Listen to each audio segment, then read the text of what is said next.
الحمد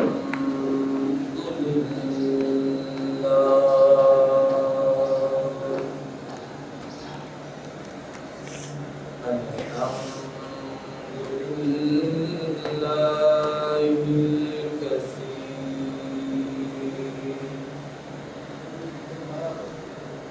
والصلاة والسلام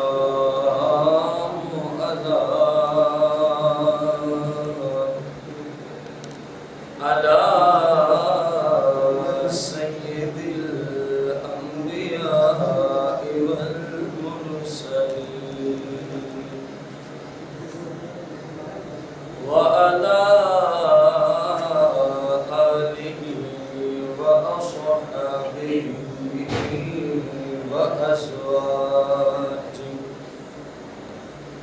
وعلماء أهل السنة أجمعين. أما بعد فأعوذ بالله من الشيطان الرجيم. بسم الله الرحمن الرحيم. قال الله تبارك وتعالى في القرآن المجيد والفرقان الحميد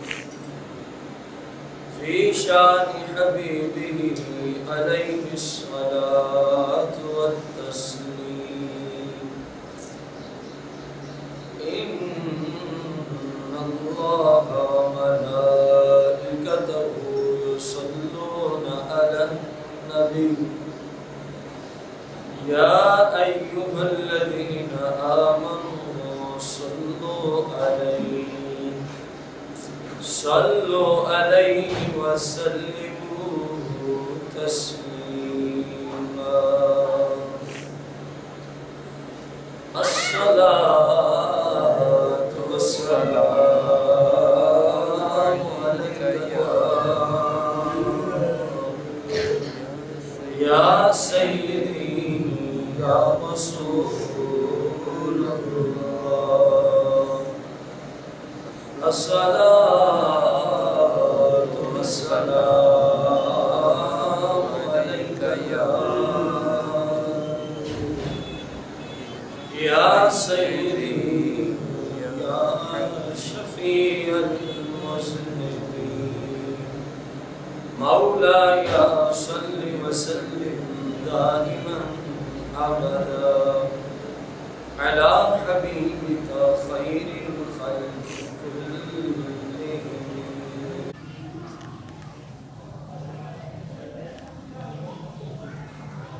احباب عزیز وکرام،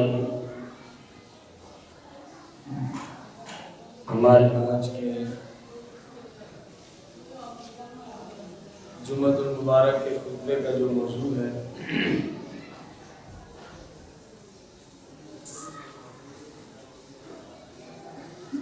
تذکرہ غوث اعظم رضی اللہ تعالی عنہ، قسط نمبر 4.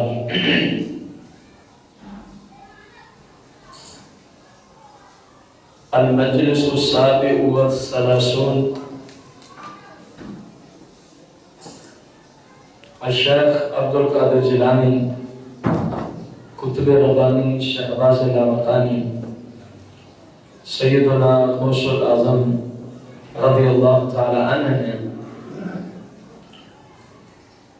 وقال رضی اللہ تعالی عنہ بکرة الجمعہ فی المدرسة 5 رجب سنة 45 و500. جمعۃ المبارک کا دن تھا. رجب شریف کی 5 تاریخ تھی اور 545 سنہ ہجری کی صبح کی نماز کے بعد شیخ عبدالقادر جیلانی رضی اللہ عنہ نے یہ خطبہ اپنے مریدین کو جامعہ قادریہ بغداد شریف میں دیا تھا قرآن و سنت کی روشنی میں. آپ فرماتے ہیں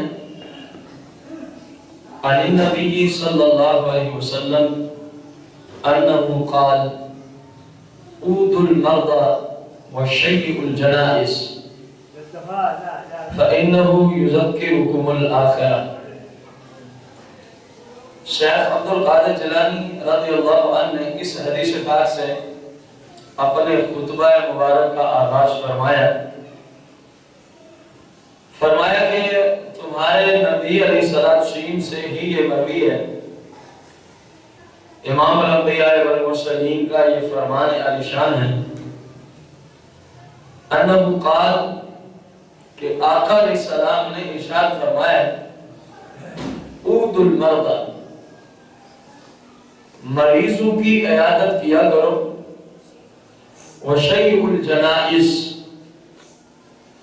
اور جنازوں کے ساتھ جایا کرو، اور جنازوں کے ساتھ جایا کرو، فَإِنَّهُ يُذَكِّرُكُمُ الْآخِرَةَ، یہ کام کرنے سے فائدہ یہ حاصل ہوگا کہ تمہیں قبر و آخرت کی زندگی یاد آئے، تمہیں اپنی قبر و آخرت کی زندگی یاد آئے۔ یہ تم غفلت کا شکار ہو اور غفلت کی چادر سکون سے اپنے اوپر تان رکھی ہے، فرمایا اس کو اتارو اور اپنی قبر و آخرت کے بارے میں غور و خوض کرو۔ اور طریقہ ابتداءً حدیث پاک کو سامنے پیش فرمایا کہ مریضوں کی عیادت کرنے اور مسلمانوں کے جنازوں میں شرکت کرنے سے تمہیں قبر و آخرت کی زندگی یاد آئے گی، تمہیں قبر و آخرت کی زندگی یاد آئے گی۔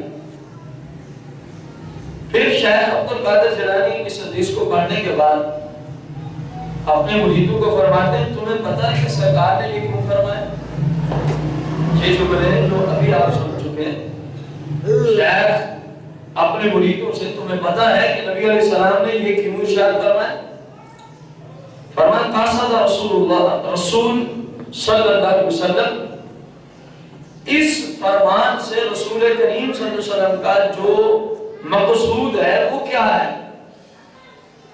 بِذَلِكَ أَن تُذَكِّرُ الْآخِرَةَ، کہ اس کو لانے کا مقصود، اس حدیث کو بیان کرنے کا مقصود یہ تھا نبی کریم رؤوف رحیم علیہ السلام کا ان تذکر الآخرہ، کہ تم قبر و آخرت کی زندگی کو یاد کرو، سوچو کہ ہم نے قبر میں جانا ہے، ہم نے محشر کے دن اللہ جل شانہ کی بارگاہ میں کھڑے ہونا ہے۔ شیخ فرماتے اے میرے مریدو، اے میری مجلس میں آنے والوں، سرکار نے اس حدیث پاک سے یہ ارادہ فرمایا تم سے، جتنی بھی امت تک یہ فرمان پہنچے گا تو امت کو چاہیے وہ اپنی قبر و آخرت کی زندگیوں کو کیا رکھیں؟ یاد رکھیں۔ اور قبر و آخرت کی زندگی کو یاد رکھنے کا معنی کیا ہے؟ کہ ہم نے مر جانا ہے بس ٹھیک ہے؟ نہیں، اس کے یاد کرنے کا معنی مطلب ہے کہ اپنی قبر و آخرت کی زندگی کو کس طرح سنوارا جا سکتا ہے، کس طرح قبر و آخرت کے عذاب سے بندہ اپنے آپ کو بچا سکتا ہے، تو ان اصولوں کے مطابق بندہ زندگی بسر کرے، ان اصولوں کے مطابق بندہ، اور اس کے لیے ہمارے پاس ایک ہی اصول ہے، نبی علیہ السلام کی سنت کے مطابق زندگی بسر کرنا۔ اس کے سوا کوئی طریقہ بھی بندہ اپنا لے، قبر و آخرت کے عذاب سے جو شریعت کے ظاہری اصول ہے بندہ بچ سکتا سوائے اس کے کہ شریعت پہ عمل کرے، اور شریعت پہ عمل کرنے کا نام ہے سرکار علیہ السلام کے طریقے کے مطابق زندگی بسر کرنا، سرکار علیہ السلام کے طریقے کے مطابق زندگی بسر کرنا، کیونکہ آپ کے طریقے کے بغیر کائنات کا کوئی فرد بھی شریعت پہ چل ہی نہیں سکتا، آپ علیہ السلام کے طریقے کے بغیر کائنات کا کوئی فرد بھی شریعت پہ چل نہیں سکتا۔ اب وہ کہ پیر کی بات چل رہی ہے کہ پیر ایسے ہوتے ہیں، پیر، یہ پیروں کے بھی پیر اپنے مریدوں کو خطبہ دے رہے ہیں، کیا فرما رہے ہیں کہ اپنی قبر و آخرت کو یاد کرو، اپنی قبر و آخرت کو، اور کس جگہ خطبہ دے رہے ہیں؟ جامعہ قادریہ بغداد، جو آپ کا مدرسہ تھا، تو معلوم ہوا کہ جو صحیح پیر ہوتے ہیں ان کے دین اسلام کو سکھانے کے لیے ادارے بھی ہوتے ہیں. وہ بھانگ چاش پہ نہیں ملایا کرتے، وہ خود بھی دین سیکھتے ہیں اور دوسروں کو سیکھنے کے بعد دین سکھاتے ہیں.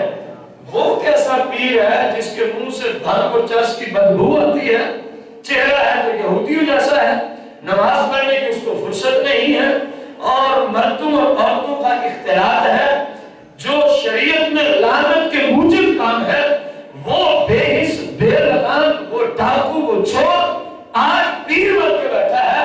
اسلام کی روشنی میں ایسا شخص پیر نہیں، ایسا شخص خود بھی فاسق و فاجر ہے، اور جو اس کی صحبت میں جاتے ہیں یہ بے ایمان ان کو بھی فاسق و فاجر بنا کے جہنم کے راستے میں چلا دیتا ہے. پیر جو ہوتا ہے شیخ عبد القادر جیلانی رضی اللہ عنہ کا، آپ کی دوسری کتاب میں جس سے ہم خطبہ دے رہے ہیں، دوسری کتاب میں یہ آپ کا فرمان موجود ہے، فتوح الغیب اس کتاب کا نام ہے. اس کے اندر آپ ارشاد فرماتے ہیں پیر کون ہوتا ہے. آپ نے فرمایا لوگوں سمجھو پیر کون ہوتا ہے، پیر کون ہوتا ہے. آپ نے فرمایا پیر جو ہوتا ہے، غور کرنا، فرمایا اس کے سیدھے ہاتھ میں قرآن ہوتا ہے، اس کے الٹے ہاتھ میں سرکار کی حدیث ہوا کرتی ہے. مطلب کیا ہے کہ وہ پہلے کوئی بھی مسئلہ ہو قرآن کی طرف رجوع کرتا ہے، جب قرآن سے اس کا حل نہ ملے تو پھر جو قرآن کی تفسیر سرکار علیہ السلام کی احادیث مبارکہ ہے تو وہ حدیث کے مطابق چلتا بھی ہے اور دوسروں کو چلاتا بھی ہے. فرمایا یہ پیر کی شان ہوتی ہے کہ اس کے ایک بازو میں سیدھے بازو میں قرآن ہوتا ہے اور الٹے بازو میں سرکار علیہ السلام کا فرمان ہوتا ہے. اور مزید اس کی وضاحت کرتے ہو آپ فرماتے ہیں الشیخ یسقط الشقیہ. آپ نے فرمایا لوگوں شیخ کون ہوتا ہے، پیر کون ہوتا ہے، یہ بھی فتوح الغیب میں آپ کا فرمان موجود ہے. فرمایا الشیخ یسقط الشقیہ، فرمایا پیر وہ ہوتا ہے جس کی صحبت میں، جس کی مجرمان، جس کی صحبت میں بے نمازی ہے، جس کی صحبت میں داڑھی منڈے ہے، جس کی صحبت میں فاسق و فاجر ہے، جس کی صحبت میں شرابی اور زانی اور کبابی ہے، جس کی صحبت میں گانے باجے فلمیں ڈرامے سننے دیکھنے دکھانے والے بے حس و بے لگام فساق و فجار آئے اور اس کی صحبت میں جب آ جائیں تو جب آئے فاسق ہوں، جب واپس جائیں تو پرہیزگار و متقی بن کے جائیں.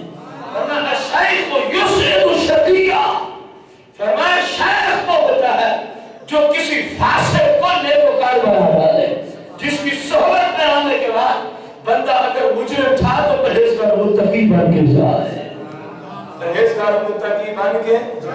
یہ ہم اس پیر کا، پیران پیر غوث اعظم رضی اللہ عنہ کا خطبہ جو آپ نے اپنے مریدوں کو دیا تھا، اور آپ کو ہم یہ آج چوتھا جمعہ مبارک ہے سیدنا غوث اعظم رضی اللہ عنہ کے تذکرے پر پہلے جمعے سے آج تک یہی گفتگو آپ کو کرتے آ رہے ہیں کہ 11ویں کھانے تک محدود نہ رہے.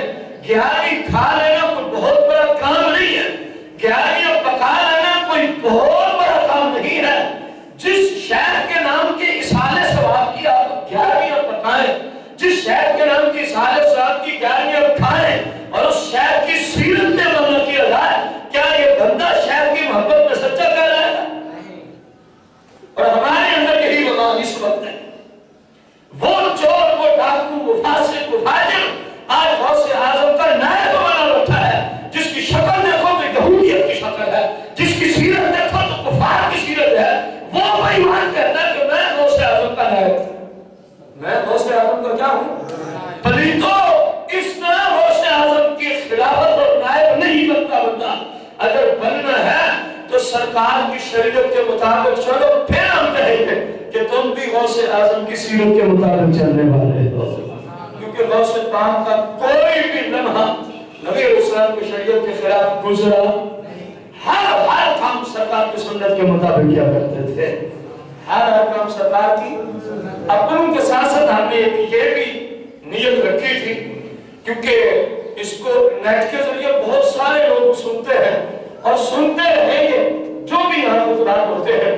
یہ بھی نیت رکھی تھی کہ جو آج اللہ کے ولیوں کے خلاف بکواس کرتے ہیں اور کہتے ہیں کہ یہ دیکھو یہ ہے ولی جو بھنگ بھی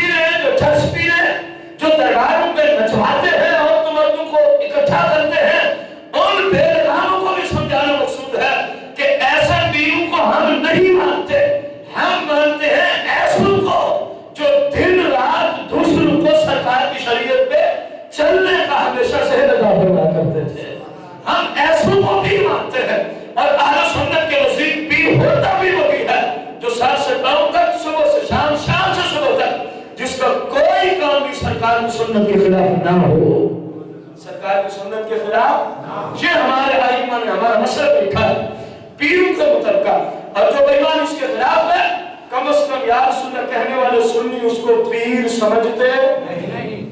پھر بندہ کہے گا کہ پھر جتنے فساد و حجار ہیں ان کے پاس سنی ہی جاتے ہیں۔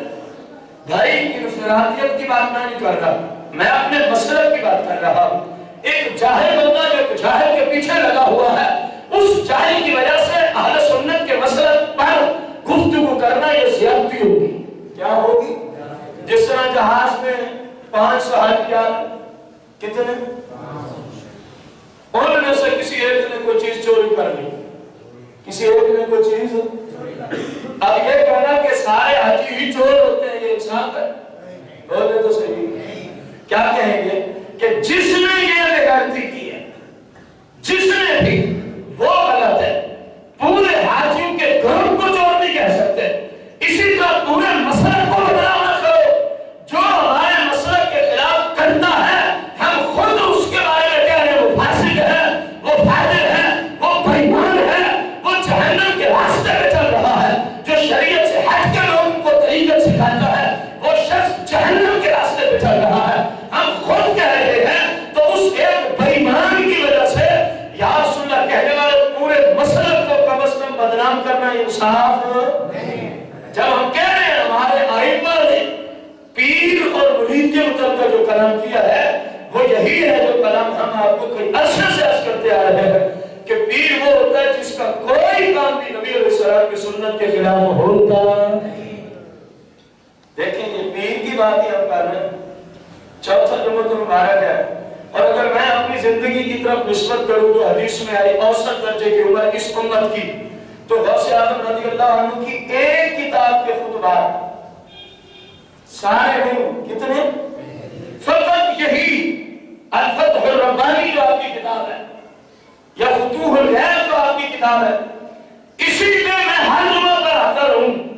یقین ہے یہ کوئی مبالغہ نہیں ہے، سرکار غوث پاک کے یہ جو خطبات موجود ہیں اس وقت میری زندگی ختم ہو جائے گی لیکن آپ کی ایک کتاب کے خطبے نہیں ختم ہوں گے۔ پیر تو ایسے ہوتے ہیں، اور آپ نے دیکھا جتنے جنوں سے بھی ہم کلام کرتے آ رہے ہیں غوث اعظم کی تقریریں ہی نقل کرتے آ رہے ہیں، آپ کے لیکچر اور بیان ہی تقریریں آپ کو سناتے آ رہے ہیں۔ آپ غور کریں کوئی بات خلاف شرع آپ نے پائی؟ تو کیونکہ پیر کی بات ہو رہی ہے، کس کی بات ہو رہی ہے؟ حقیقی پیر کے خطبات ہم آپ تک منتقل کر رہے ہیں۔ اب دیکھیں غوث اعظم رضی اللہ عنہ کیا فرمایا مریدوں کو؟ 5 رجب المرجب جمعہ کا دن صبح کی نماز کے بعد کا ٹائم تھا جامعہ قادریہ بغداد میں، اور 545 ہجری آپ فرما رہے ہیں اے لوگوں تمہارے نبی علیہ السلام نے فرمایا ہے کہ مریضوں کی عیادت کیا کرو اور مسلمانوں کے جنازے میں شرکت کیا کرو، اور مسلمانوں کے جنازے میں فرمایا اس سے فائدہ کیا ہوگا کہ تمہیں اپنی قبر و آخرت کی زندگی یاد آئے گی، قبر و آخرت کی زندگی یاد آئے گی۔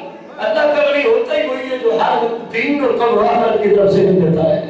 آپ نے فرمایا وَأَنْتُمْ تَحْلُبُونَ مِنْ ذِكْرِهَا وَتُحِبُّونَ الْآجِلَةَ، فرمایا تم تو ایسے ہو گئے ہو، تم تو ایسے ہو گئے ہو۔ اور یہ جملے کو ہی پیر بول سکتے اپنے مریدوں کو جو پیر مریدوں کے سامنے ہاتھ نہ پھیلاتا ہو، ایسے سخت جملے وہی پیر ہی اپنے مریدوں کو کہہ سکتا ہے جو مریدوں کے سامنے اپنے ہاتھ کو مانگنے کے لیے پھیلاتا نہ ہو۔ غوث کسی سے بھیک نہیں مانگا کرتے تھے، خوددار تھے، اس لیے جتنا مرضی بڑے بڑے شہنشاہ آپ کی مجلس میں بیٹھے ہوتے آپ فوراً جو جملہ بولنے سے کبھی نہ کتراتے۔ فرماتے وَأَنْتُمْ تَحْرُمُونَ الْآجِلَةَ، فرمایا تم تو قبر و آخرت کی زندگی سے غفلت کے شکار ہو گئے ہو، تم تو قبر و آخرت کے ذکر سے بھاگتے ہو، تم قبر و آخرت کی زندگی کی تیاری کرتے وَتُحِبُّونَ الْآجِلَةَ، تم نے سارا کچھ اس دنیا کی زندگی کو ہی سمجھ رکھا ہے، تم جلدی کر رہے ہو، غلطی کر رہے ہو، کیونکہ حدیث پاک میں ہے الْعِجْلُ مِنَ الشَّيْطَانِ، کسی بھی کام میں جلدی کرنا، بغیر سوچے سمجھے اندھوں کی طرح گر پڑنا، سرکار نے فرمایا یہ شیطان کی طرف سے ہوتا ہے۔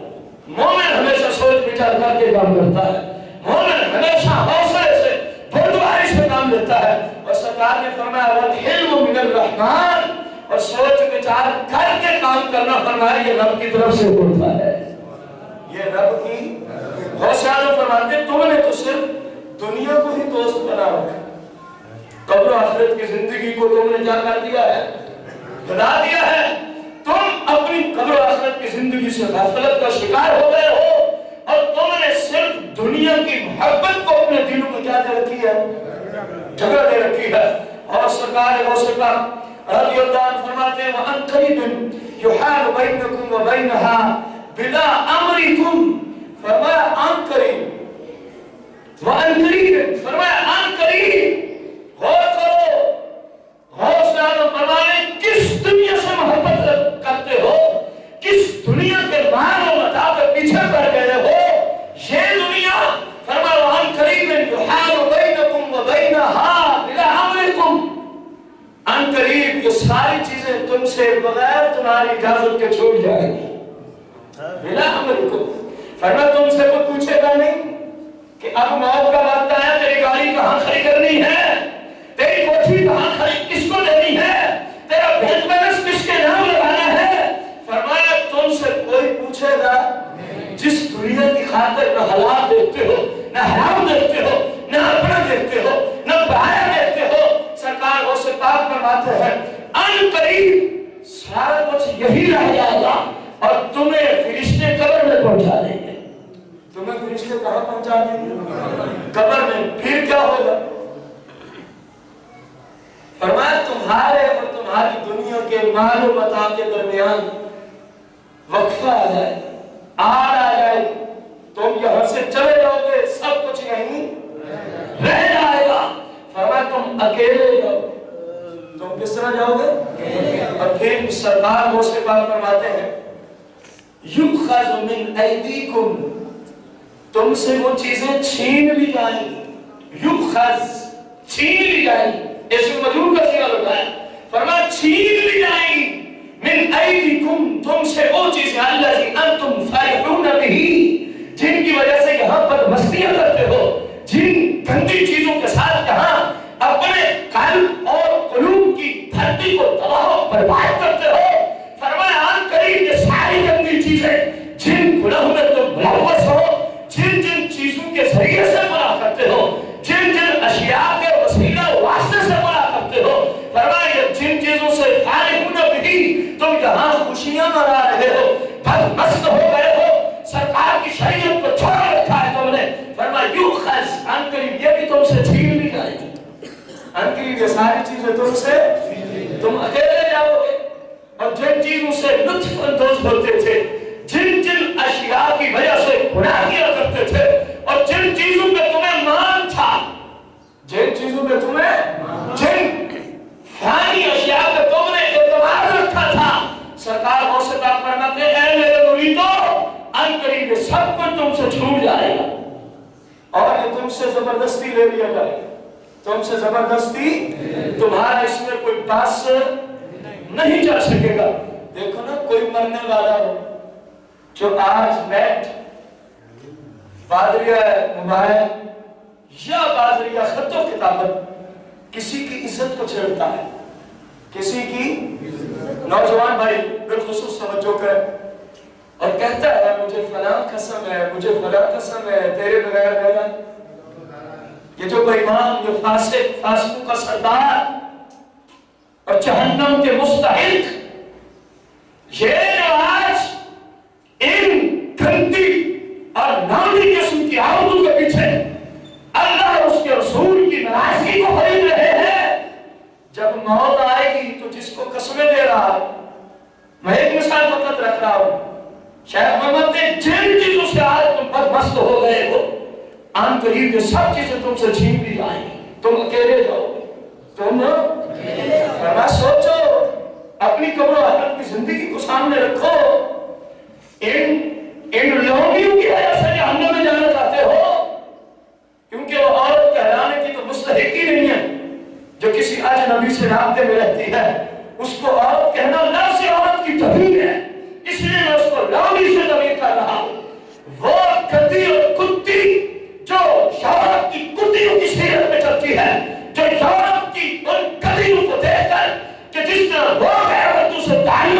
رکھتی ہے، یہ مسلم ہو کر غیر مردوں سے تعلق رکھتی ہے، اور یہ مسلمان ہو کر ایک اجنبی عورت سے تعلق رکھتا ہے۔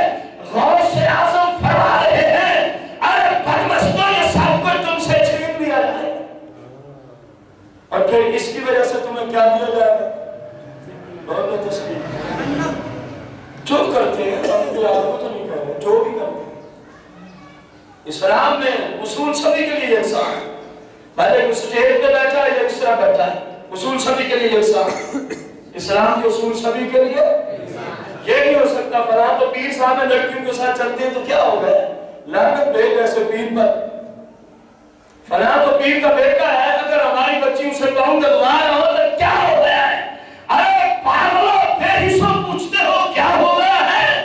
تم نے تباہی بربادی بتا رکھی ہے اور پوچھتے ہو کیا ہو گیا ہے؟ پیر صاحب کے بیٹے کو ہی تو میری بچی دلوا رہی ہے، پیر صاحب کی ٹانگوں کو بھی تو بچی دلوا رہی ہے۔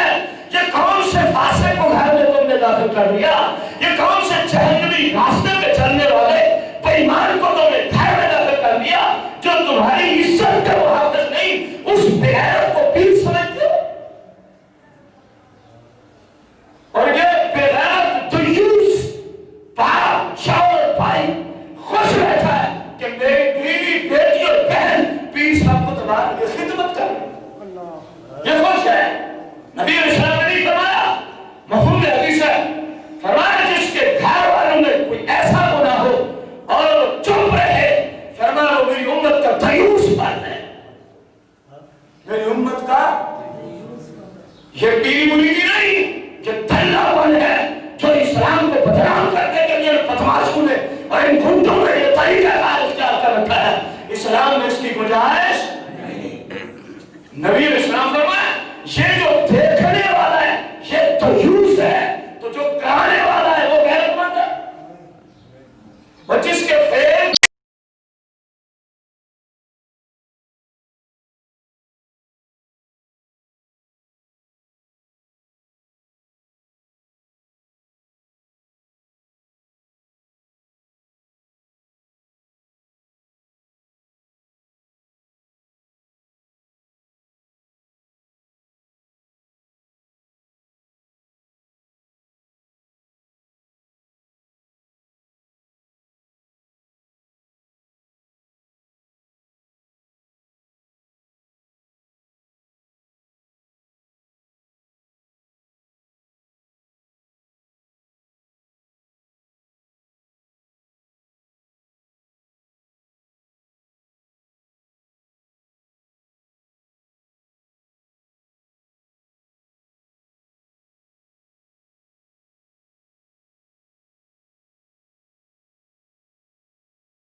سرکار علیہ السلام کی کثرت سے حدیثیں ہیں، فرمایا مجھے اپنی امت کے کسی چیز پر خوف ہے تو اس دنیا کی محبت میں لوگ گرفتار ہو جائیں گے، اور یہ دنیا کی محبت لوگوں کو تباہ و برباد کر دے گی، اور وہ محبت دنیا کی تباہ و برباد کرتی ہے جس دنیا کی دولت کے حصول کے لیے بندہ شریعت کے اصولوں کو توڑ ڈالے، شریعت کے اصولوں کو توڑ ڈالے، وہ دنیا کی دولت بندے کے لیے جانے وبال ہے، بندے کے لیے جانے وبال ہے۔ فرمایا اے میرے رفقا، مجھے سرکار کا یہ فرمان یاد آ گیا تھا، اس لیے میں نے رونا شروع کر دیا۔ ابھی تو ہم نے جانے، فرمایا پیچھے والوں کے ساتھ یہ دنیا کیا کرے گی، پیچھے والوں کے ساتھ یہ دنیا کیا کرے گی۔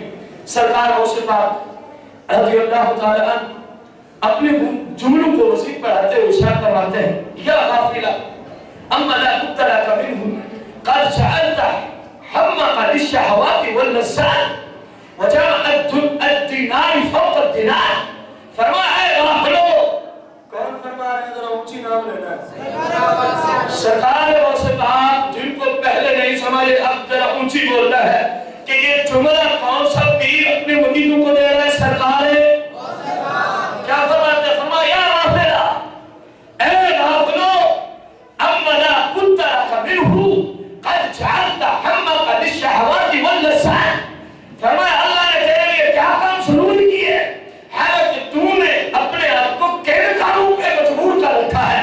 فرمایا تو نے جعلت همك، اپنی ساری کوشش، اپنا سارا مقصود تو نے للشهوات واللذات، فرمایا تو نے ساری کوشش اپنی شہوات اور چھوٹی لذتوں کے پوری کرنے میں صرف کر رکھی ہے۔ فرمایا میرے مرید سوچ، اللہ نے تجھے اپنی عبادت کے لیے بنایا اور تو نفس امارہ کی جھوٹی خواہشات اور باطل لذات کے پیچھے پڑا ہوا ہے۔ فرمایا بتا، جب تو اللہ کی جناب میں پہنچے گا اپنے رب کو کس منہ کے ساتھ سامنا کرے گا، اور جب رب تجھ سے پوچھے گا اے میرے بندے میں نے تجھے اپنی عبادت کے لیے بنا کے بھیجا تھا، تو نے وہاں جا کے نفس امارہ کی پیروی کی، باطل امور اور لذات اور شہوات جن پر اسلام کی لعنت تھی تو نے ان کو پورا کیا۔ سرکار غوث پاک فرماتے ہیں اے غافلو، مجھے بتاؤ اپنے رب کو اس وقت کیا جواب۔ جب یہاں کوئی جواب نہیں ہے تو وہاں کیا جواب ہوگا؟ حالانکہ ہم یہاں کسی کے پابند نہیں کہ کسی کو جواب نہیں، ہم صرف اللہ کو جواب دیں گے۔ شریعت کی روشنی میں عرض کر رہا ہوں، دے بھی سکتے، میں مسئلہ سمجھانے کی عرض کر رہا ہوں، وہ اپنے فضل سے انشاءاللہ سرکار کے توسل سے سرکار کی شفاعت ہمیں نصیب فرمائے گا۔ لیکن غور تو کرو ہم کر کیا رہے ہیں، کم از کم اتنا تو کرے جو حرام کام ہے بندہ اپنے آپ کو ان سے تو سرکار سے بات بھی تو یہی فرمایا بتاؤ تم نے اپنی ہمت کو، اپنی کوشش کو، اپنے سارے ٹائم کو کن کاموں میں مشغول رکھا ہے؟ فرمایا الشہوات واللذات، ان جھوٹی شہوتوں، ان جھوٹی باطل اور جہنم میں لے جانے والی لذات کے پیچھے پڑے ہو۔ غلط تو نہیں پیرا نے پیر فرما رہے، کسی سے پوچھ لو جو خلاف شرع اپنی باطل خواہشات اور لذات کے پیچھے پڑا ہے، اسے پوچھو کہ کیا جواب دے گا تو اللہ کے بارے تو شرم کے مارے سارے جھکے گا کہ نہیں۔ یہاں تو صرف بندے نے پوچھا ہے، بندہ غور کرے، جب 1,24,000 کم و بیش پیغمبر بھی کھڑے، اولین و آخرین بھی کھڑے، اور بندے کے دشمن بھی اور دوست بھی کھڑے، اور پھر اللہ فرمایا اقرا کتابک، سورہ بنی اسرائیل میں 15ویں پارے میں اقرا کتابک، جو کچھ کر کے آیا ذرا پڑھ کے سنا تو صحیح، کیا عالم ہوگا اس وقت۔ اقرا کتاب قرآن ہے، بندہ اس وقت کس منہ سے پڑھے گا کہ میں نے نماز چھوڑ دی تھی، کس منہ کے ساتھ پڑھے گا کہ یا اللہ میں فلاں کی عزت کو چھڑا کرتا تھا، کس منہ کے ساتھ پڑھ کے سنائے گا کہ فلاں کی اتنی دولت کھا لیا تھا، منہ کے ساتھ پڑھ کے سنائے گا کہ میں فلاں کی چغلیاں غیبتیں کیا کرتا تھا اور فلاں سے حسد کیا کرتا تھا؟ غور تو کرو کس منہ کے ساتھ کھڑا ہو کے پڑھے گا؟ نہ کہ قرآن کا فیصلہ ہے، اقرا کتاب۔ اللہ فرمائے گا یہ تیرا نام اعمال ہے، پڑھ کے سنا۔ اب پڑھ دے تو ہوگی کوئی مجال نہ پڑھنے کی۔ تو بندہ اگر یہ کہ مسئلہ نام اعمال کھلا لکھا ہوا ہے کہ جتنے دن زندگی کے ہر روز 5 نمازیں میں پڑھا کرتا تھا، تو کوئی تردد ہوگا کہنا؟ جتنی زندگی کے رمضان مبارک کے مہینے آئے میں نے سارے روزے اللہ کی رضا کے، اگر یہ لکھا وہ پڑھنا پڑ جائے، مجھے رب نے جتنا مال دیا میں نے سب کا حساب کر کے زکات بھی ادا، میں نے کبھی کسی غیر عورت کو چھیڑا، کسی کی عزت کو خراب، ہر کام اس طرح اگر لکھا آتا جائے تو پڑھنے میں کوئی تردد ہوگا؟ یہ خوش بھی ہوتا جائے گا اور سرکار بھی اس سے خوش ہوتے جائے گی کہ ہے تو میرا امتی، کام کیسے کر کے لایا ہے، کام میری شریعت کے مطابق کر کے لایا ہے۔ اور اگر دوسری طرف پڑھنا پڑے تو بندہ کیا کرے گا؟ قرآن کہتا ہے یہ پڑھے گا نہیں، اللہ فرمائے گا پڑھ، اقرا کتابک، پڑھ اپنا کیے ہوئے کرتوت سنا ادھر۔ یہ شرم کے بارے اللہ فرماتے ہیں ہمارے پاس اور طریقے ہیں، کیا ہو گیا؟ زبان بھی پڑھتی ہے، ہم اس پہ مہر لگا دیتے ہیں۔ بندہ کے پاس میں تو زبان ہی ہے نا، سورہ یاسین میں فرمایا ہم اس پہ مہر لگا دیں اور پھر تیری آنکھیں تیرے خلاف بولیں گی کہ فلاں چوک میں فلاں ٹائم پہ کھڑے ہوئے لڑکیوں کو دیکھا کرتا تھا، نیٹ کی فلاں ویب سائٹ کے ذریعے بد نگاہی کیا کرتا تھا، فلاں ذرائع سے بد نگاہی کیا کرتا تھا، یہ تیرے کان تیرے خلاف بولیں گے، فلاں گندی کلام کو فلاں جگہ تو نے سنا تھا، یہ تیرے ہاتھ تیرے خلاف بولیں گے، فلاں گندی چیزوں کو تو نے ہم سے پکڑا تھا، جس چیز سے رہنے روکا تو نے وہاں تک ہمیں پہنچایا تھا، یہ پیٹ بولے گا، یہ پاؤں بولیں گے، بتائے بندہ اس وقت کدھر جائے گا؟ ہوگا کوئی راستہ سوائے اس کے جو جہنم ہے؟ کوئی راستہ نہیں میرے بھائی۔ آج اپنے آپ پہ غور کر،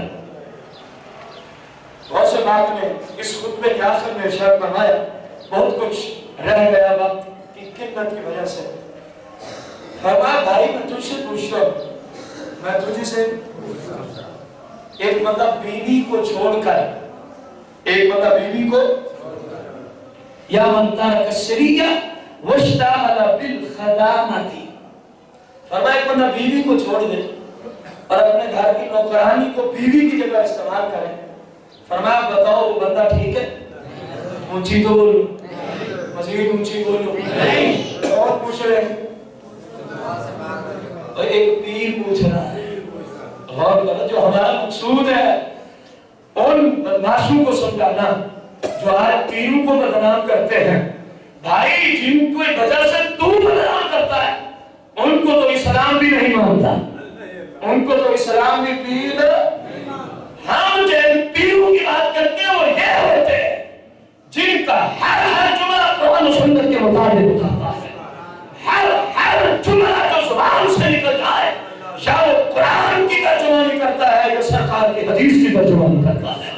سرکار بہت سے پاک پیر ہونے کے ناطے سے مریدوں سے پوچھتے ہیں، فرمایا بتاؤ ایک بندہ بیوی کو چھوڑ کر جو معاملات شرم بیوی کے ساتھ ہوتے ہیں وہ اپنی نوکرانی کے ساتھ کرے، فرمایا بتاؤ یہ بندہ ٹھیک ہے تمہاری نگاہ میں؟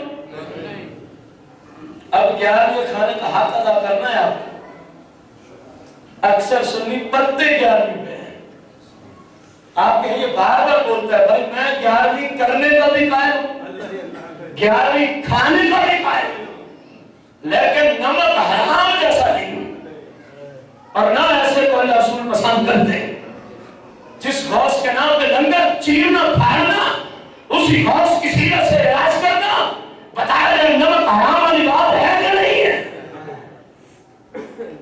نہ کرو 11ویں، اللہ قیامت کے دن نہیں پوچھے گا کیوں نہیں کی تھی 11ویں، کوئی فرض واجب نہیں ہے، سنت وقت نہیں ہے، نہ کھا دو، یعنی اللہ نہیں پوچھے گا کیوں نہیں کھائی تھی، لیکن اگر اسلام پہ زندگی نہ گزاری تو ایک ایک چیز کا جواب دینا پڑے گا۔ ہم تو اس چیز کے قائل ہیں، ہمارے یہاں تو مستحب کا اس وقت تک ثواب ہی نہیں ملتا قرآن و سنت کی روشنی میں جب تک بندہ فرائض واجبات و سنن مؤکدات کا لحاظ نہ رکھے، اللہ ایسے کو نفل کام کا ثواب ہی نہیں دیتا۔ سیریس باقاعدہ حدیث موجود ہے، اور اعلیٰ حضرت فاضل بریلوی رضی اللہ تعالیٰ عنہ نے فتاوی رضویہ میں ایک پوری تحقیق پیش فرمائی ہے کہ جو نفل کے پیچھے پڑے، فرائض واجبات کو چھوڑ دے، اللہ اس کے ساتھ کس طرح پیش آئے گا۔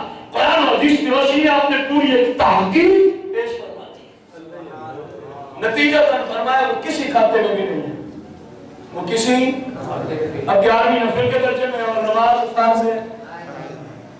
ویسے آپ نے فرمایا بتاؤ جو بیوی کو چھوڑ کے، لونڈی نہیں، نوکرانی، لونڈی تو ویسے بیوی کی طرح ہوتی ہے، لونڈی میں تو کوئی حاصل نہیں ہے، نوکرانی جو گھر میں کام کاج کرنے آتی، لوگوں نے کہا وہ بہت بدبخت انسان۔ فرمایا پھر سنو، میں نے بیوی سے مراد لی ہے قبر و آخرت کی زندگی، سمجھانے کا انداز دیا کہ ہر بندے کو سمجھ آ گئی، پھر فرما دیا ہم نے بیوی سے مراد لیے قبر اور فرمایا نوکرانی سے مراد لیے دنیا کی زندگی، دنیا کی۔ فرمایا غافلو، ابھی تم خود کہہ چکے ہو وہ بندہ ٹھیک نہیں ہے جو بیوی کو چھوڑ کے نوکرانی کی طرف آئے۔ فرمایا میں بھی یہی کہتا ہوں، قبر آخرت کی زندگی بیوی کے منزلہ ہے اور دنیا کی زندگی نوکرانی کے منزلہ ہے۔ فرمایا میں کہتا ہوں وہ بندہ ٹھیک نہیں ہے جو قبر آخرت کی زندگی سے غفلت کا شکار اور 24 گھنٹے دنیا دنیا بس دنیا۔ فرمایا میں بھی یہی کہتا ہوں وہ فاسق و فاجر ہے، اور وہ بندہ شریعت کی روشنی میں ٹھیک جو اللہ رسول کی اتباع کو چھوڑ دے اور فضول کاموں میں پڑا رہے، اور فضول کاموں میں پڑا رہے۔ یہ ہمارے پیر صاحب کا حکم، اور آپ تو ایسے پیر ہیں، کوئی حنبلی ہے ان کے بھی آپ پیر، کوئی مالکی ہے ان کے بھی آپ پیر، کوئی شافعی ہے ان کے بھی آپ پیر، کوئی حنفی ہے تو ان کے بھی آپ پیر۔